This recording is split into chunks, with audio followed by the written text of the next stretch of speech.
Doctor Manika, IVF को लेकर भी ऐसा है मेरे ख्याल से, जब वो एग और स्पर्म को मिलाकर लैब में भ्रूण तैयार किया जाता है, वहां भी ये टेस्टिंग अवेलेबल है कि वहां उन भ्रूण में चेक किया जाए कि कहीं कोई ऐसी समस्या तो नहीं है, अगर है तो उसे वही डिसकंटिन्यू किया जाता है, यानी आगे के रिस्क से पहले ही बच सकते हैं। बिल्कुल, ये अब जो टेक्नोलॉजी अवेलेबल है हमारे पास, वो हमें इस स्टेज से भी पहले प्रिवेंट कर सकती है।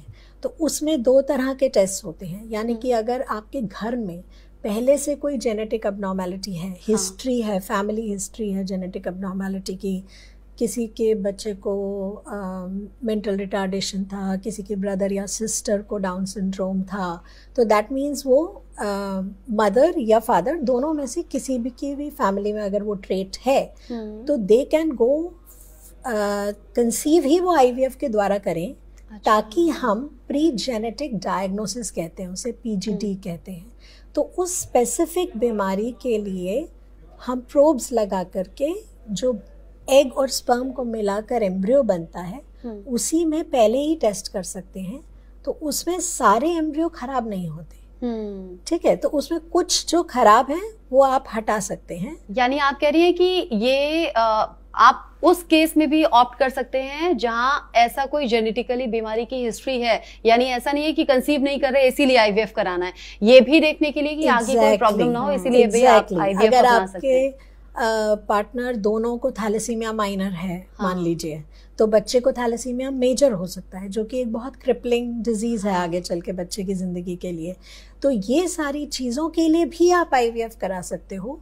इस आईवीएफ के द्वारा हम एम्ब्रियो की बायोप्सी लेकर प्री जेनेटिक डायग्नोसिस करके उन एम्ब्रियोज को जो ठीक नहीं है हटा सकते हैं, और जो अच्छे हैं केवल उनको ट्रांसफर करेंगे, ताकि जो बच्चा कंसीव हो वो हेल्दी हो।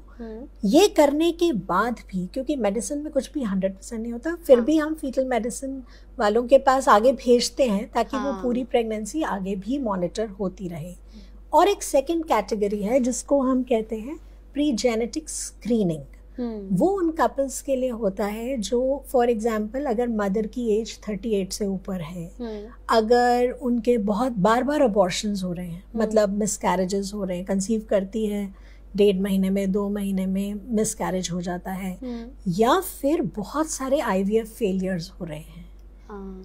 सो इसमें क्या होता है, कई बार जो रीज़न होता है इन सब चीज़ों का वो क्रोमोसोमल अबनॉर्मेलिटीज होती हैं। क्रोमोसोम्स में कुछ इधर उधर हिल गया होता है, तो उसको भी डायग्नोस किया जा सकता है। तो उसी तरह हम एम्ब्रियो की स्क्रीनिंग करके एम्ब्रियो में पता लगा सकते हैं कि किस एम्ब्रियो में अबनॉर्मेलिटी है, ताकि उसको ट्रांसफ़र ही ना किया जाए मदर में, और जो एम्ब्रियो हेल्दी है उसको ट्रांसफ़र किया जाए। तो एक तो आपको कारण पता लग गया कि क्यों अबॉर्शंस हो रहे हैं या क्यों बार बार आईवीएफ करने पे भी फेल हो रहा है, और दूसरा आपको उसका सोल्यूशन भी मिल गया। तो फिर उससे जो प्रेगनेंसी कंसीव होगी उसमें मिसकैरेज होने का रिस्क बहुत मिनिमल हो जाता है। सो आईवीएफ आपको वो एक एडिशनल हेल्प भी देता है।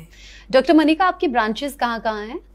हमारी ब्रांचेस जो हैं वो बहुत सारी स्टेट्स में हैं इंडिया की, starting from Jammu and Kashmir, Punjab, Delhi, NCR, Bihar, Maharashtra, Karnataka, और अभी और खुल रही हैं।